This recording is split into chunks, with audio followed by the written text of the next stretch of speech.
what's up? First things first, just for the record, when you guys are ready, can you just, even though we know it's saying, spell your first and last name, please? Sure, it's Matthew Schwartz, M-A-T-T-H-E-W. Last name is S-C-H-W-A-R-T-Z, Assistant District Attorney, Chief of the Special Investigations Bureau. Can you just break it down what happened in there today? Well, 4 of the 5 defendants named in the indictment all appeared. Mr. Rivera appeared for his arraignment. Mr. Kendrick also appeared for his arraignment. And the other 2 defendants, Mr. Webb and Mr. Lease, appeared with their attorneys simply to confirm the scheduling order that had already been set by Justice Sinclair. Were they the only 4 that were scheduled today? Yes, the 5th defendant appeared yesterday, Mr. Thomas, with his attorney. His attorney had other court obligations this morning at 11 a.m., and therefore his case was not placed on today's calendar. Mr. Kendrick missed his arraignment? He did. He was scheduled to appear yesterday for his arraignment. He did not appear, and the judge did order a bench warrant, but under the current criminal justice reform, bench warrants that are issued are essentially stayed or held off for 48 hours before they are actually before they actually go into effect. And so the warrant that was issued on yesterday would not actually go into effect until Thursday morning. And in the interim, it appears that Mr. Kendrick's attorney was able to make contact with him, and with the permission of the judge, he was allowed to appear this morning for his arraignment. So does that basically give like a 48-hour grace period where they can just show up? That's certainly one term you could use to describe it. But yes, essentially, it delays the execution of that warrant or even the effect of that warrant for 48 hours. Now, there was a little bit of confusion when we went back into the courtroom and something, house arrest. What was that back and forth about? I don't think it was really much confusion. That case involved, it was Mr. Rivera's attorney who brought it to the court's attention, and it was just some, I think, misunderstanding of what was initially ordered by Judge Valeriani at the time of the bail application that his attorney made. And so that's staying, the status is the same, which is?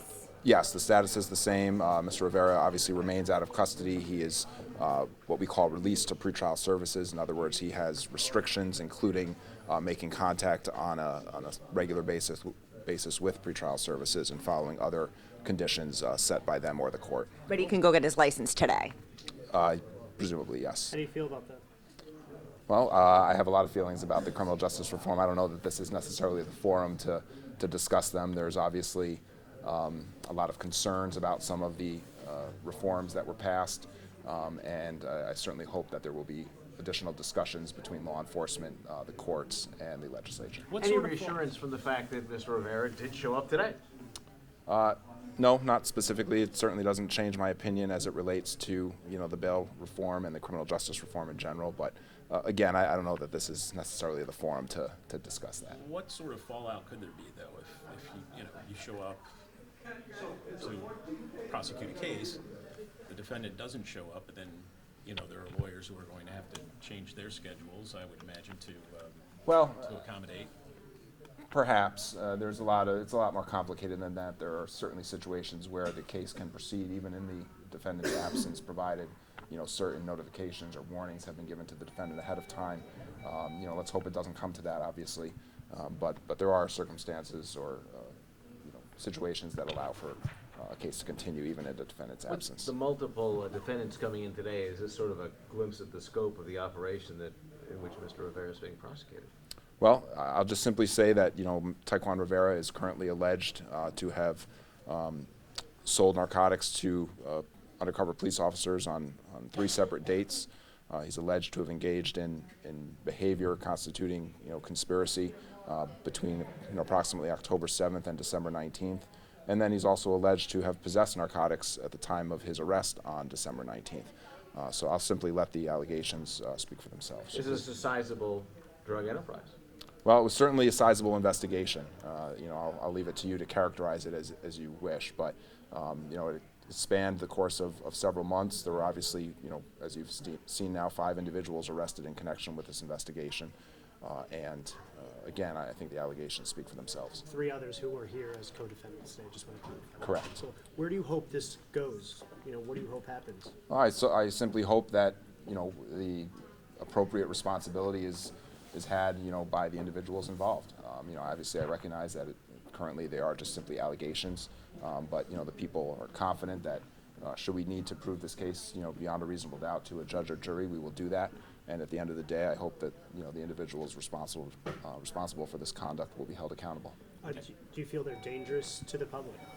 Listen, anybody who's involved in or is even alleged to be selling drugs, obviously should those allegations prove true, is quite dangerous. We've seen, unfortunately, over the last several years, it certainly here in Monroe County, the effects of the opioid epidemic, if you will, and distributing these narcotics, whether it be cocaine or fentanyl or heroin, have had devastating consequences on members of our community. And so, yes, the short answer is anybody who's involved in narcotics trafficking, whether it's at the high level or whether it's the guy standing on the corner, selling the drugs, is certainly a dangerous individual. What about Tyquan Rivera in particular, given his history?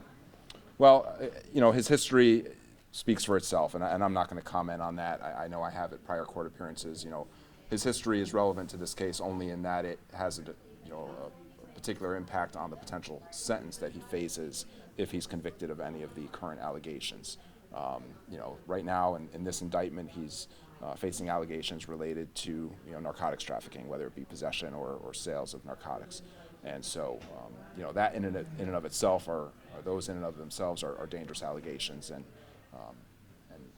his prior criminal conviction, while serious and very serious, the impact on this case is simply that it changes his exposure if he's convicted of any of the current felonies. Are you aware of the concern that's floating around about the fact that, given his history, he is currently out without bail? Well, again, that you'd have to direct those questions to the state legislature at this point, or the governor, because we're bound by the laws as they currently exist, and fortunately or unfortunately, they don't allow for cash bail to be set given the charges that he's facing. Is it fentanyl only? I know the initial charge was for fentanyl. Is that the other charges in the indictment? Yes, with the exception, I believe, of the December 19th charges, he's alleged to have possessed both fentanyl and cocaine. And trial date, June 1st. Correct. Can you just spell your name for me one more time Sure. if everybody's done? S is in Sam, CHWARTZ. Next court date? Hold on one second. First name Matthew, MATTHEW. Thank you. Next court date for defendant appearances is March 17th. March 17th. What will that be? Motion argument.